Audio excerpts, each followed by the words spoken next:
تو مال کی لالچ میں آ کر بلعم بن باعورہ بہک گیا اور پھر حضرت موسیٰ علیہ السلام کے خلاف بد دعا کرنے کے لیے وہ تیار ہو گیا۔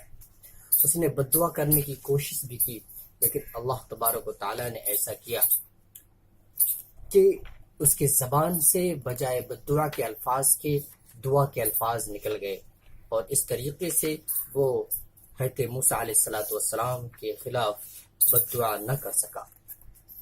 لیکن اللہ تبارک و تعالیٰ نے اس کی سزا میں ایسا کیا کہ اس شخص کی زبان کو کتے کی طرح بنا دیا کہ جس طریقے سے کتا ہانپتا ہوا رہتا ہے اسی طریقے سے وہ شخص ہانپتا رہتا تھا۔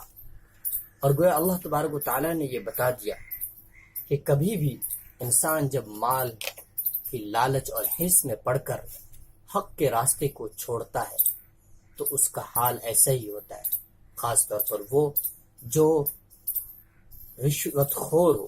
تو رشوت خور جو ہوتا ہے وہ رشوت خوری کے چکر میں ہر وقت کسی کتے کی طرح رہتا ہے اور سرگردہ رہتا ہے کہ کس طریقے سے کسی کمزور پر ظلم کیا جائے اور کسی شخص کو پریشان کر کے اسے ٹارچر کر کے اور اسے الجھا کر اس سے رشوت حاصل کیا جا سکے۔ اس لیے اللہ تبارک و تعالیٰ نے اسے دکھا دیا اور اس کا یہ حشر کیا۔ اس کے بعد اللہ تبارک و تعالیٰ نے سورہ انفال کو نازل فرمایا ہے۔ سورہ انفال یہ سورت مدنی ہے اور اس میں 75 آیتیں ہیں۔ اس کے بیشتر مضامین جنگ بدر اور اس کے واقعات اور مسائل پر مشتمل ہے۔ سورہ انفال کی پہلی آیت میں اللہ تبارک و تعالیٰ نے ارشاد فرمایا کہ اے نبی، لوگ تم سے مال غنیمت کے بارے میں پوچھتے ہیں، کہہ دو کہ مال غنیمت کے بارے میں فیصلے کا اختیار تو صرف اللہ اور اس کے رسول کو ہے۔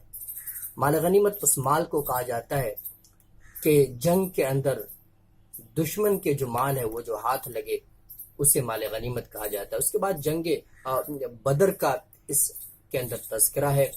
جنگ بدر میں اللہ کے رسول صلی اللہ علیہ وسلم تھوڑے سے صحابہ 313 صحابہ کے ساتھ نکلے تھے۔ دشمنوں کی تعداد بہت زیادہ تھی، ان کے پاس جنگ کے سامان ہتھیار بھی بہت زیادہ تھے، لیکن صرف اللہ پر بھروسہ کر کے آپ نکلے تھے۔ جس علاقے میں آپ اور صحابہ کھڑے تھے وہاں کی زمین ریتیلی تھی، جہاں پہ کھڑا ہونا بہت دشوار ہو رہا تھا۔ اللہ تبارک و تعالیٰ نے یہ احسان کیا کہ بارش نازل کر دی، جس کی وجہ سے وہ زمین سخت ہو گئی اور صحابہ کے لیے پانی کا بھی انتظام ہو گیا۔ جب جنگ شروع ہوئی تو اللہ کے رسول صلی اللہ علیہ وسلم نے ایک مٹھی کنکڑی اور مٹی لے کر دشمنوں کی فوج کی طرف پھینکا، جس کی وجہ سے ہر شخص کی آنکھ میں وہ مٹی اور وہ کنکڑی جا لگی، جس کی وجہ سے اللہ تبارک و تعالیٰ نے مسلمانوں کو فتح دی۔ ان کے بہت سارے لوگ قتل ہوئے، تقریباً 70 کفار قتل ہوئے اور 70 کفار گرفتار بھی ہوئے۔ تو اللہ نے یہ فرمایا ہے کہ یہ جو مٹی اس کی آنکھوں میں پہنچی، اسی طریقے سے جو کنکریاں ان کی آنکھوں تک گئیں، یہ بھی تم نے نہیں کیا بلکہ ہم نے کیا۔ وہ اللہ نے یہ کہا ہے کہ تمہارا کوئی کمال نہیں تھا، بلکہ میں نے اپنی قدرت کاملہ کے ذریعے سے یہ سب کرایا ہے۔ اس لیے کہ اگر عام انسان مٹی پھینکے گا تو 2 4 5 10 لوگوں کی آنکھ میں جائے گا، 1000 لوگوں کی آنکھ میں کیسے چلا جائے گا کچھ بھی جب انسان پھینکے گا تو۔ اس لیے اللہ تبارک تعالیٰ نے کہا کہ جو مٹی ان کی آنکھوں میں گئی تھی وہ ہم نے کرایا تھا، اور ان کے جو قتل ہوئے لوگوں کے وہ بھی ہم نے کرایا تھا۔ اللہ تبارک و تعالیٰ نے یہ کہا ہے دراصل اس کے اندر